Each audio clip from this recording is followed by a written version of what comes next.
ابو سفیان سے پوچھا روم کے بادشاہ نے کہ وہ جو نبی آیا ہے اس کے ماننے والے نوجوان ہیں یا بوڑھے ہیں؟ تو ابو سفیان رضی اللہ عنہ نے فرمایا کہ نوجوان ہیں زیادہ۔ تو وہ روم کا بادشاہ کہنے لگا یہ بھی نبوت کی نشانی ہے کہ نبی کے پیچھے چلنے والا طبقہ وہ نوجوانوں کا ہوتا ہے، پھر باقی سارے طبقے ملتے چلے جاتے ہیں۔ انسان کے علاوہ ساری مخلوق پڑھی لکھی ہے۔ ربنا الذی اعطى كل شيء خلقه ثم هدى كل قد علم صلاته وتسبيحه۔ جتنی کائنات جاندار بے جان سب کے اندر اللہ نے زندگی گزارنے کا طریقہ ڈال دیا ہے، اسے مضبوط کر دیا ہے، وہ اسے ادھر ادھر نہیں ہو سکتے۔ کسی آم کے اوپر امرود نہیں آئے گا، اللہ نے اس کے اندر ڈال دیا ہے۔ امرود کے اوپر انگور نہیں آئے گا، اللہ نے اس کو سمجھا دیا ہے، اس کے خلاف بالکل نہیں کرتا۔ بھینس کے سامنے پلاؤ رکھو وہ نہیں کھائے گی، اس کے سامنے گھاس رکھو تو وہ کھائے گی۔ شیر کے سامنے گھاس رکھو تو وہ منہ موڑ لے گا، اور گوشت رکھو تو وہ جھپٹ کے اٹھا لے گا۔ چوہا گھر سے نکلا پہلی باری، ابو بلی آ گئی، اسے کبھی بلی ویکھی کوئی نہیں، لیکن یا بلی نے ویکھا تو بات پچھان۔ تو یہ علم کہاں سے ملا اسے؟ وہ تو پہلی دفعہ بلی کو دیکھ رہا ہے، اس کو کیسے پتا چلا یہ میری دشمن ہے مجھے کھا جائے؟ یہ علم اللہ نے ساری مخلوق کو دیا ہے۔ انسان کو اللہ نے جاہل پیدا کیا ہے۔ واللہ اخرجکم من بطون امہاتکم لا تعلمون شیئا، ماں کے پیٹ سے تم نکالے گئے، تمہیں کچھ بھی نہیں پتا تھا، ہماری کوئی زبان بولی نہیں تھی۔ اب چڑیا کے بچے کو اکیلے کہیں انڈے سے نکلتے ہی چھوڑ دو، تھوڑا سا جب وہ بڑا ہوگا تو چوں چوں چوں چوں کرنے لگے گا۔ وہ یہ نہیں کہے گا میں نے تو کسے سکھایا ہی نہیں، میں نے پتہ ہی نہیں میں کی بولا، وہ چوں چوں کرے گا، چاہے اس کو کوئی چڑیا کی شکل بھی نہ دکھائی دی گئی ہو، وہ اپنی زبان۔ ہم پیدا ہوتے ہیں تو اللہ کہتا ہے لا تعلمون شیئا، کچھ بھی نہیں جانتے۔ فجعل لکم السمع والابصار والافئدہ لعلکم تشکرون، پھر ہم نے تمہیں دیکھنے والا سننے والا بنایا تاکہ تم اللہ کے شکر گزار بنو۔ تو انسان علم باہر سے لیتا ہے، ایک علم کالج سکول کا ہے اور یونیورسٹیوں کا ہے، دوسرا علم قرآن کا ہے جو میرے اللہ کا علم ہے، جو میرے اللہ نے اپنے نبی پر اتارا ہے، اور میرے نبی نے اسی زیر زبر کے ساتھ اسے ہم تک پہنچایا ہے اور صحابہ نے آگے پہنچایا ہے۔ اور آج تک قرآن کنجوانی کا بچہ یاد کرے یا لندن کا بچہ یاد کرے، الف لام میم ذالک الکتاب سے بات شروع ہوتی ہے۔ تو ہمیں باہر سے زندگی سیکھنی پڑتی ہے۔ جانور پرندے پکھو ان کے لیے کوئی اور دوسری پسند ہے ہی نہیں۔ سانپ کو ڈسنا پسند ہے اور پھر چوہے کو نوالا بنانا پسند ہے، وہ اس پہ فٹ ہو گیا ہے۔ تو جعل لکم السمع آنکھیں، والابصار کان، ابصار آنکھیں، والافئدہ عقل، تاکہ تم کچھ حاصل کر سکو۔ ہمیں نہیں پتا ہم نے زندگی کیسے گزارنی ہے، اور ہمیں نہیں پتا موت کے بعد کیا ہوگا۔ واقعی موت کے بعد جنت بھی ہے، دوزخ بھی ہے۔ تو اس سب کو ڈھونڈنا پڑے گا کہ کون بتا سکتا ہے کہ میرا پیدا کرنے والا کون ہے اور مجھے زندگی کیسے گزارنی ہے۔ تو وہ میرے اللہ نے اپنے قرآن میں فرمایا لَقَدْ كَانَ لَكُمْ فِي رَسُولِ اللَّهِ أُسْوَةٌ حَسَنَةٌ۔ اگر تم خوبصورت زندگی گزارنا چاہتے ہو اور یہ کنجوانی کے اچھے گاؤں میں رہتے ہو، لیکن تم چاہتے ہو میری زندگی خوبصورت ہو جائے، تو فی رسول اللہ اسوۃ حسنہ، میں اپنا ایک رسول بھیج رہا ہوں جس کی ہر شے کو میں محفوظ کر دوں گا، تاکہ 1450 سال گزریں یا 14,000 سال گزریں، میرے نبی کے اوپر اللہ کا پہرا ہے، آپ کی ساری زندگی ہماری طرف اللہ کے نبی نے، صحابہ نے ہم تک پہنچائی ہے کہ اگر راستے پہ چلنا ہے تو اس کے راستے پر چلو، اگر منزل پر پہنچنا ہے تو ان کے پیچھے چلو، اگر دنیا میں عزت چاہتے ہو تو ان کے پیچھے چلو، آخرت میں اللہ کو، انسانوں کو اللہ تعالیٰ نے ایک کردار دیا ہے، یہ ہے میرا حبیب۔ آپ کے ظاہر کو بھی بتایا میرے اللہ نے، آپ کے باطن کو بھی بتایا میرے اللہ نے، آپ کی ایک ایک حرکت کو بتایا میرے اللہ نے۔ تو میرے مالک نے اپنے محبوب صلی اللہ تعالیٰ علیہ وسلم اچھے نہ رہے، اتنے چھوٹا قد نہیں تھا کہ بے روب ہو جائیں، یعنی درمیانہ کا تھا، عظیم الحامہ سر بڑا تھا، شدید و سواد شعر سر کے بال کالے سیاہ تھے، یجاور شعرہ شحمت اذنیہ اذا وفر، اب اپنے بالوں کو یہاں تک رکھتے تھے، یہاں تک میرے نبی اپنے بالوں کو رکھتے تھے، آگے کٹوا دیتے تھے، اس سے لمبے بھی رکھے، اس سے لمبے بھی رکھے، لیکن مستقل زندگی میں یہاں تک آپ اپنے بالوں کو کٹواتے تھے۔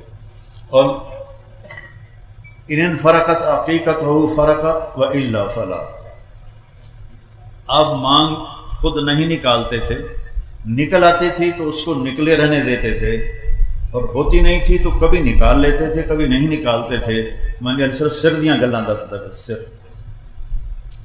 اور جب کبھی آپ ایسے اپنی ٹوپی ہٹاتے اور مانگ نکلی ہوتی تو وہاں سے ایسے نور چمکتا نظر آتا تھا، جی میں بلب نہیں جلدی ٹک ٹک ٹک۔ واسع الجبین، آپ کا ماتھا چوڑا تھا، چہرہ کیسے تھا؟ یتلالأ وجہہ تلالؤ القمر لیلۃ البدر، چہرہ کیسے تھا کہ 14ویں رات کے چاند کی طرح چمکتا ہوا نظر آتا تھا۔ جابر بن سمرہ فرماتے ہیں کہ میرے نبی مسجد نبوی کے صحن میں بیٹھے ہوئے تھے، سرخ دھاری دار چادر اوپر تھی، ہم پاس بیٹھے تھے، اوپر 14ویں کا چاند تھا، میں کبھی چاند کو دیکھتا کبھی آپ کو دیکھتا، مجھے آپ چاند سے زیادہ حسین نظر آتے تھے۔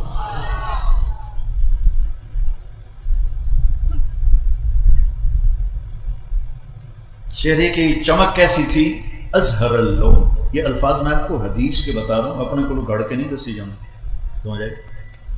ازہر اللون، آپ کا رنگ، ایک ہوتا پھول، اس میں بھی چمک ہوتی ہے، ایک پھول سے پہلے ہے جس کو کلی کہتے ہیں، کلی میں چمک بہت ہوتی ہے اور اس میں خوشبو بھی اس وقت بڑی لطیف اور بھینی ہوتی ہے۔ تو یہ ساری حدیث امام حسن علیہ السلام نے بیان فرمائی ہے۔ ازہر اللون، یہ سارا چہرہ کلیوں کی طرح چمکتا نظر آتا تھا، چمکتا نظر آتا تھا۔ ازج الحواجب، یہ اوپر کے جو بال ہیں آنکھوں کے اوپر، یہ ایسے تھے جیسے کمان، ایسے گولائی میں خوبصورت، من غیر قرن، لیکن یہاں درمیان میں بال نہیں تھے، یہاں نہیں تھے، یہ ایسے تھی کمان کی طرح، یہاں درمیان میں بال نہیں تھے۔ اور شم، تھوڑا سا ناک یہاں سے اٹھا ہوا تھا، عرق العرنین، یہاں سے تھوڑا اٹھا ہوا تھا اور آگے تھوڑا باریک تھا۔ آپ کی آنکھیں کیسی تھیں؟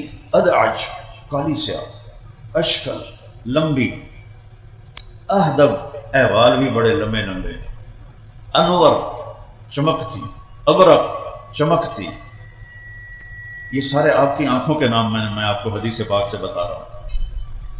اہدب،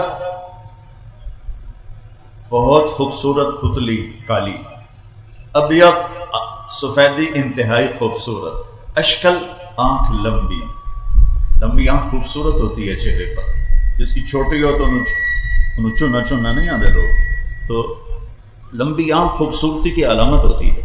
پھر اس میں سرخ سرخ دھاگے تھے جو اس آنکھ کو اور خوبصورت بناتے تھے۔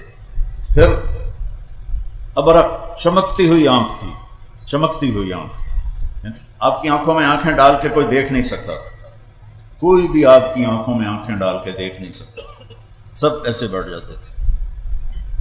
اور جب آپ، اس لیے آپ بھی اپنی آنکھیں ایسے رکھتے تھے، جب کسی کو دیکھنا ہوتا تھا تو اس طرح دیکھتے تھے۔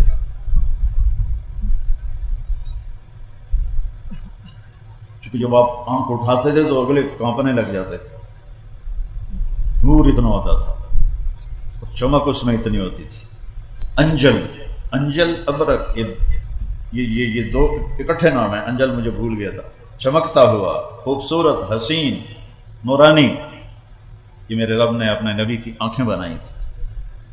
پھر اشنب ولی الفم، یہاں آ جاؤ، میرے نبی کے ہونٹ بڑے خوبصورت تھے اور منہ تھوڑا چوڑا تھا، یہ چوڑا منہ تھا، ایسے تنگ نہیں تھا، چوڑا تھا۔ اشنب، دانت ایسے جڑے ہوئے تھے۔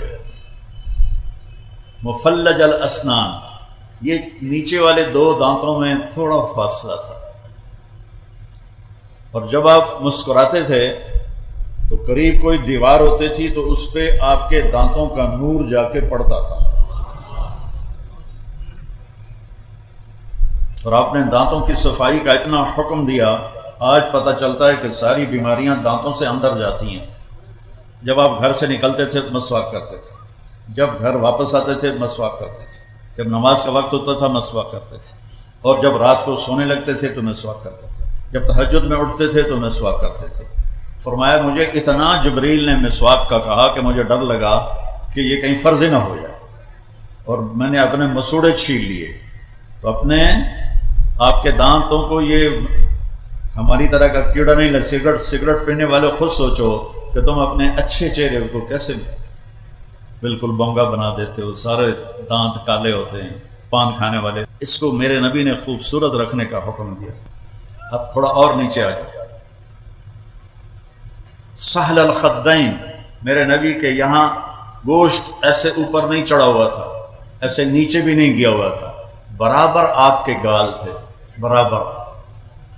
کث اللحیہ، داڑھی بڑی خوبصورت گھنی اور ایک مٹھ کے برابر تھی، قدرت تھی، آپ نے کبھی کینچی نہیں لگائی لیکن آپ کی داڑھی ایک مٹھ ہوتی تھی، گھنی داڑھی۔ کث اللحیہ، شدید و بیاض، شدید و بیاض، شدید و سواد العین، آنکھوں کی پتلی انتہائی کالی سیاہ داڑھی۔ کث اللحیہ، گھنی خوبصورت۔ گردن کیسی تھی؟ جید دمیۃ فی صفاء الفضہ، جیسے سراہی کی گردن ہوتی ہے ایسے آپ کی گردن ہوتی تھی۔ بعض لوگوں کی ٹھوڑی اور گردن مل جاتی ہے، کھا کھا کے یہاں چربی پیدا ہو جاتی ہے، تو وہ پھر نہ ٹھوڑی نظر آتی ہے نہ گردن نظر آتی۔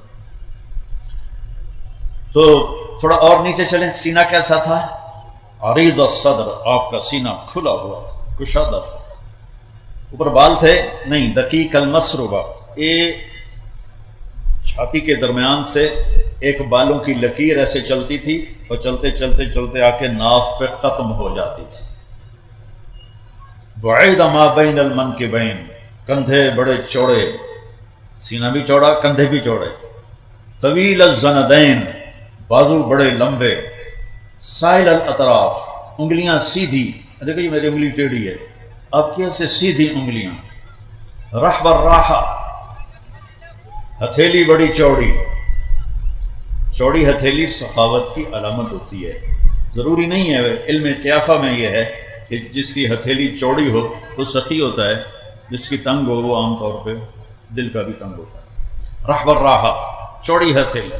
شسن الکفین والقدمین، اور آپ کے یہاں ایسا خوبصورت تھی جلد کی تہ کے نیچے سے یہ رگیں نظر نہیں آتی تھی، خوبصورت اوپر ایک پیاری سی ہلکی سی گوشت کی لہر تھی جس سے یہ رگیں نظر نہیں آتی تھی۔ اور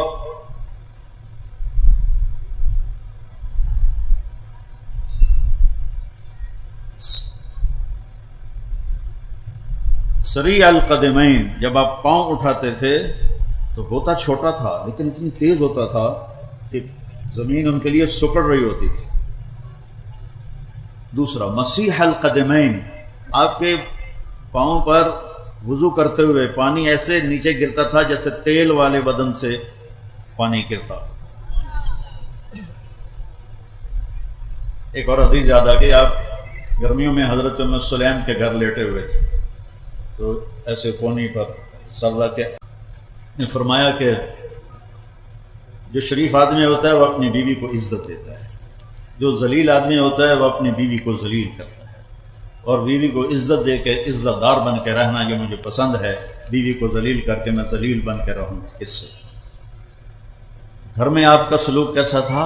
آپ کو اللہ نے 11 شادیاں آپ کی کروائیں، ہر قسم کی عورت کے ساتھ کیسے زندگی گزارنی ہے اللہ کے نبی نے ہمیں کر کے بتایا۔ ہمارے دیہاتوں میں بیویوں کو مارتے ہیں، ماں باپ کو گالیاں نکالتے ہیں، ماں باپ کو دھکے دیتے ہیں، جب کسی ماں یا باپ کی ہائے نکلتی ہے تو اللہ کا عرش بھی کانپنے لگتا ہے۔ عرب نئے نئے مسلمان تھے، اپنی بیویوں کو مارتے تھے۔ عورتوں نے آ کے حضرت عائشہ سے شکایت کی، حضرت عائشہ نے اللہ کے نبی سے عرض کیا تو آپ کا چہرہ غصے سے لال ہو گیا۔ آپ نے کہا بلاؤ مدینے والوں کو۔ جب سارے اکٹھے ہوئے تو فرمایا جو عورت پہ ہاتھ اٹھاتا ہے اس میں کوئی خیر نہیں، کوئی بھلائی نہیں۔ بہترین مسلمان وہ ہے جو بیوی کے ساتھ اچھا سلوک کرتا ہے۔ اولاد کے ساتھ کیسے تھے؟ بیٹے تو اللہ نے پہلے ہی اٹھا لیے، 3 بیٹیاں بھی اٹھا لی۔ فاطمہ علیہ السلام آپ کے بعد دنیا سے گئی تھیں، تو اور گھر کی دیوار برابر برابر ہے، آنا جانا روز لگا رہتا ہے۔ جب بھی حضرت سیدہ فاطمہ علیہ السلام گھر میں داخل ہوتی، میرے نبی بیٹھے ہوئے ہیں چارپائی پر، زمین پر، کرسی پر، تو آپ کھڑے ہو جاتے تھے، کھڑے ہو جاتے تھے، اور کھڑے ہو کے کھڑے نہیں رہتے تھے، آگے بڑھ کے جا کے حضرت فاطمہ کا ہاتھ پکڑ لیتے تھے اور اس کو ایسے بوسہ دیتے تھے، پھر اسی ہاتھ کو پکڑے پکڑے لاتے تھے اور پہلے حضرت فاطمہ علیہ السلام کو بٹھاتے تھے اور پھر خود بیٹھتے تھے۔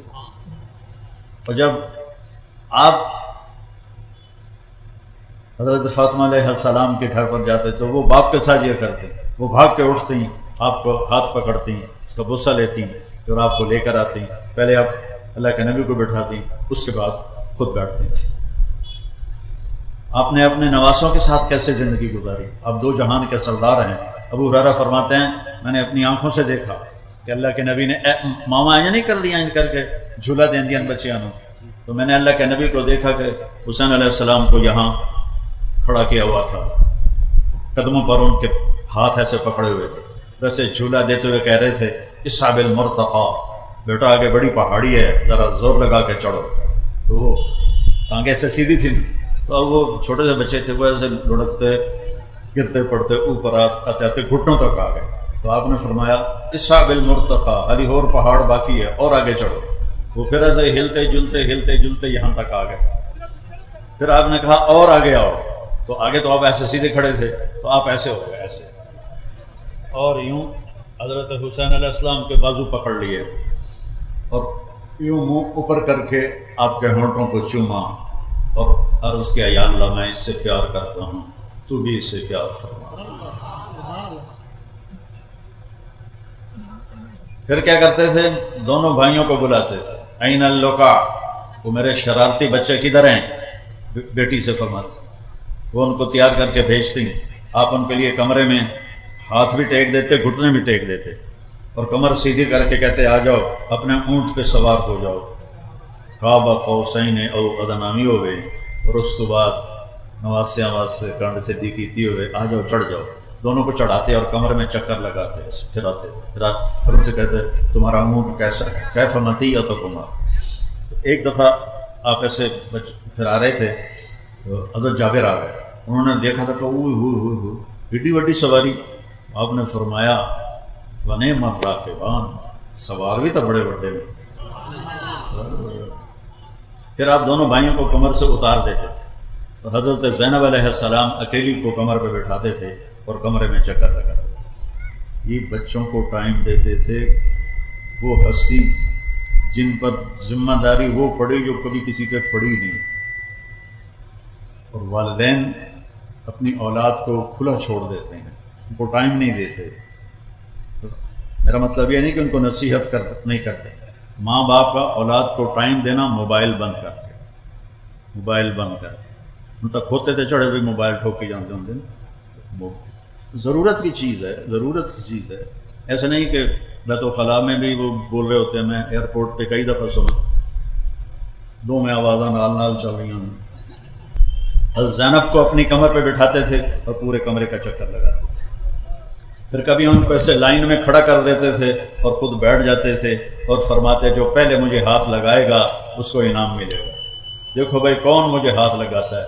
پھر یہ سارے بھائی حضرت جعفر کی اولاد بھی عبداللہ، عون، محمد اور حسن، حسین، یہ سارے اکٹھے، اور عبداللہ بن عباس، یہ سارے دوڑ لگاتے اور آپ کے کوئی کمر پہ چڑھ جاتا، کوئی بغل میں گھس جاتا. ان کے ساتھ اب یہ کھیل کھیل رہے ہیں، بچوں کے لیے ٹائم نکال رہے ہیں. ایک دفعہ دونوں کی کشتی کروا رہے ہیں، حسن اور حسین علیہ السلام کی. تو حسن علیہ السلام بڑے تھے اور حسین علیہ السلام چھوٹے تھے، تو لہذا تھوڑا طاقت کا توازن ادھر تھا، تو آپ حسین کو تھاپڑا مار رہے تھے. ای یا حسین، ای یا حسین، حسین شاباش، حسین شاباش، دو ترے باری آخیا حسین شاباش. تو حضرت فاطمہ علیہ السلام عرض کیا یا رسول اللہ کوئی تھوڑا تھاپڑا حسن نو بھی مار دیو، تھی سارے حسین نو ہی تھاپڑے دیتی جاندے ہو. تو آپ نے فرمایا فاطمہ جبریل میرے کو کھلوتا ہے، وہ حسین نو تھاپڑے دیتی جاندہ، میں بھی حسین نو ہی تھاپڑے دیتی جاندہ. آئیو میرے نبی ایک بہت اعلیٰ زندگی لے کر، اور یہ چند دنوں کی زندگی ہے، اس نے کہا یہ گزار لو اللہ اس کے رسول کی مرضی پر، پھر آنے والی زندگی وہ ہمیشہ اللہ موت سے پاک کر دے گا، دکھوں سے پاک کر دے گا، پریشانیوں سے پاک کر دے گا، پاکیزہ زندگی اللہ نصیب فرمائے گا. ایک صحابی آیا یا رسول اللہ جنت میں گھوڑے ہیں؟ آپ نے کہا ہاں ہیں، ان کے پر ہیں سبز رنگ کے، جب وہ اڑتے ہیں تو وہاں تک ان کا قدم جاتا ہے جہاں تک تیری نظر جائے گی. پھر ایک دوسرا بدو بولا یا رسول اللہ اٹھ بھی ہیں؟ آپ میں ہاں اونٹ بھی ہیں، ان کے سبز پر ہوں گے، تمہیں لے کے اڑیں گے جدھر تو چاہے گا، حد نگاہ تک اس کا قدم ہوگا. پھر ایک تیسرا بولا یا رسول اللہ جنت میں کھجور بھی ہے؟ کھجور اور پیڑ تو ان کا بہترین پھل ہے. ہمیں کہا ہاں ہے. ایک کھجور کا دانہ کوئی 12 ہاتھ لمبا ہو، 12 ہاتھ کا مطلب ہے کوئی 26 فٹ ایک کھجور کا دانہ لمبا ہو. تو اگر ہم اسی قد میں چلے گئے آسان تھا، ہکو پینڈ کافی ہو جائے، بچے ہی غائب ہو جاؤں، تو میرا اللہ کیا کرے گا؟ جو قد آدم علیہ السلام کو دیا تھا اور اماں حوا کو دیا تھا، وہ قد جنت میں اللہ واپس ہمارا بنائے گا. وہ ہے 60 ہاتھ، اور 60 ہاتھ کوئی 130 فٹ بنتا ہے. ہر مرد عورت 130 فٹ پر، ہر جنت کی حور 130 فٹ پر. ہر عورت کے بال سر کی چوٹی سے چلیں گے اور پاؤں کی ایڑیوں کا بوسہ لیں گے. اتنے لمبے اس کے بال ہوں گے، ان بالوں میں موتی لگے ہوئے ہوں گے. اتنے والاں چ جواں ہوندیاں، وہاں بالوں پہ موتی لگے ہوں گے. اور وہاں ایمان والی عورت جنت کی حور سے بھی زیادہ خوبصورت ہوتی ہے. ایسے جب سر کو بعض اوقات ہلاتی ہے تو اس کے بال جب لہراتے ہیں تو پوری جنت میں روشنیاں جگمگ جگمگ جگمگ کرنے لگتی ہیں. اور جب وہ مسکراتی ہے تو اس کے دانتوں سے جو نور نکلتا ہے پوری جنت کو نورانی کر دیتا ہے، خوشبودار کر دیتا ہے. اور اللہ نے اسے مٹی سے نہیں بنایا، مشک سے، آگ سے نہیں، زعفران سے، پانی سے نہیں، عنبر سے. اللہ تعالیٰ نے اس کو خالص خوبصورت اعلیٰ قسم کی خوشبوؤں کے ساتھ اللہ تعالیٰ نے اسے بنایا ہے، اور روزانہ 5 دفعہ اس کو پہلے سے زیادہ خوبصورت کر دیتا ہے. تو اس قد پہ اللہ تعالیٰ جنت میں داخل فرمائے. اور آپ نے فرمایا سب سے پہلے میرے ساتھ میری امت کے غریب لوگ جائیں گے. مالدار پچھیرے ہوں گے، نواب زادے، زمیندار، بڑے افسران، یہ وہ بارانے والی لائنیں چڑھیں گے. اور یہ ریڈی والے، رکشے والے بیچارے ایک دن پکتی ہے ایک دن بھوکے رہتے ہیں. آپ نے فرمایا میرے ساتھ یہ غریب لوگ جنت میں میرے ساتھ پہلے داخل ہوں گے. اور وہاں سے آگے ہر ایک کے لیے اللہ تعالیٰ نے مقام اور مرتبہ رکھا ہے، اللہ ان کو وہاں پہنچائے گا. اور پھر ان کے کھانے کی محفل ہوگی، سب کھا رہے ہیں پی رہے ہیں، اور نوکر آ کر کہہ رہے ہیں سلامن سلامن سلامن. تو کوئی ایک بندہ سلام کرے بندہ چونک جاتا ہے، تو لکھوں نوکر سلام جی سلام جی سلام، تو بڑا چنگا لگے گا، بڑا اچھا لگے گا. جب وہ نوکر تھوڑا پیچھے ہٹ جائیں گے تو ایک دم فرشتے آئیں گے، وہ کہیں گے سلام علیکم بما صبرتم فنعم عقبی الدار۔ فرشتے آئیں گے اور وہ سلام کریں گے، سلام ابھی وہ یہ کر ہی رہے ہوں گے، ایک دم میرے اللہ کا عرش کھلے گا اور اللہ سامنے آ کر کہے گا سلام قولا من رب الرحیم، وجوہ یومئذ ناظرۃ الی ربها ناظرۃ۔ آج دیکھ لو اپنے رب کو جی بھر کے۔ جب اللہ سامنے آئے گا تو اللہ تعالیٰ بھی فرمائے گا سلام قولا من رب الرحیم، اپنے رب رحیم کا سلام قبول کرو۔ پھر اللہ پوچھے گا حل رضیتم، راضی ہو؟ ایک ایک مرد عورت سے پوچھے گا، ایک کتنے ارباں خرباں ہونے کے بعد ایک ایک ساتھ میرے نبی ما منکم من احد الا سیحاضرہ ربہ محاضرہ، ایک ایک سے اللہ پوچھا کیا حال ہے، خوش ہو؟ ایک ایک مومن عورت سے پوچھے کیا حال ہے، خوش ہو، کوئی تکلیف تو نہیں؟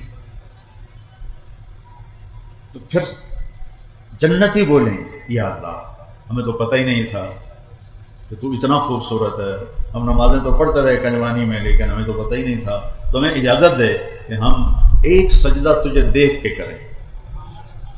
تو اللہ تعالیٰ فرمائیں گے ارے میرے بندو، دنیا میں تم میرے بندے تھے، میں تمہارا آقا تھا، اب جنت میں تم میرے مہمان ہو، میں تمہارا میزبان ہوں۔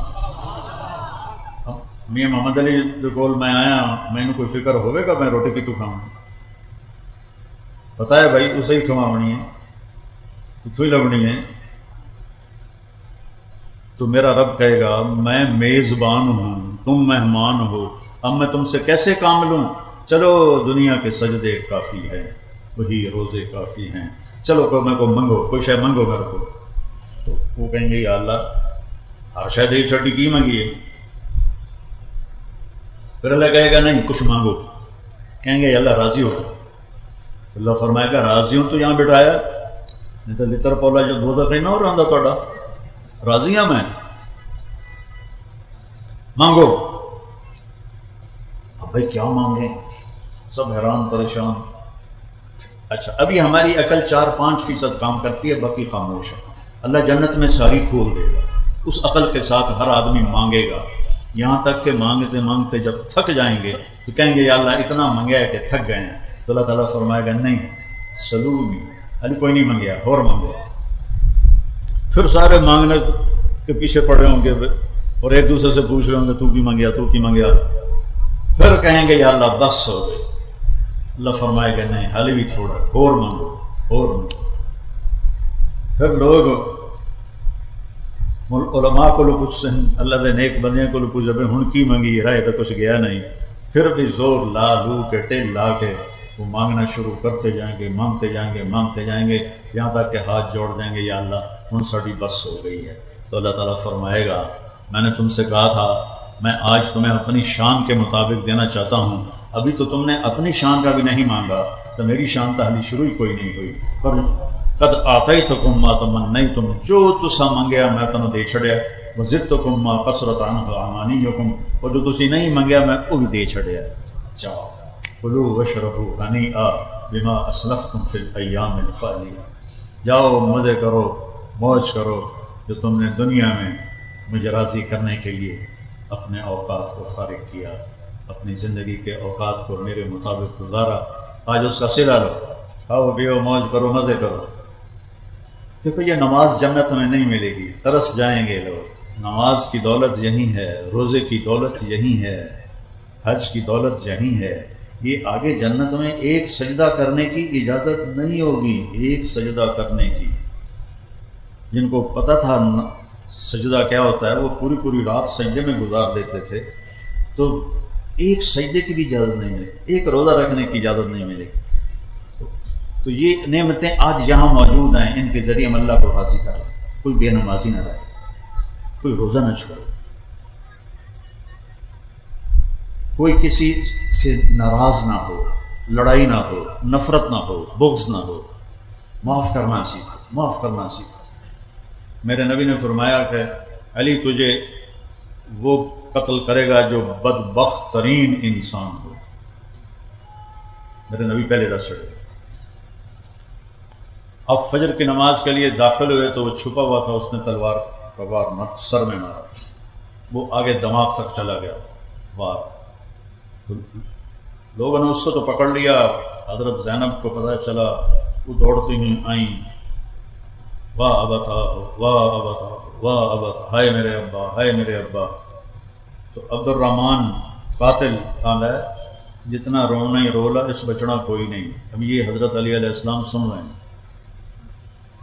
جتنا رونا ہی رولا اس بچنا کوئی نہیں. میں پورا مہینہ تلوار ظاہر چھوڑ کے رکھی. یہ سارا کچھ سننے کے بعد میں اور آپ اس کی جگہ ہوتے تو ہم کیا کرتے؟ لیکن اہل بیت نے کیا سبق سکھایا؟ آپ نے فرمایا بھائی اس کو گرم کھانا کھلاؤ اور اس کو ٹھنڈا پانی پلاؤ اور اس کو نرم بستر دو اور اس کے آرام کا پورا خیال رکھو. ایک قاتل دے واسطے نصیحت کی جا رہی. سبحان اللہ. دوبارہ سنو، قاتل اور وج گج کے آ کر رولا جتنا رونا ہی، کوئی نہیں بچنا تیرے باپ نے.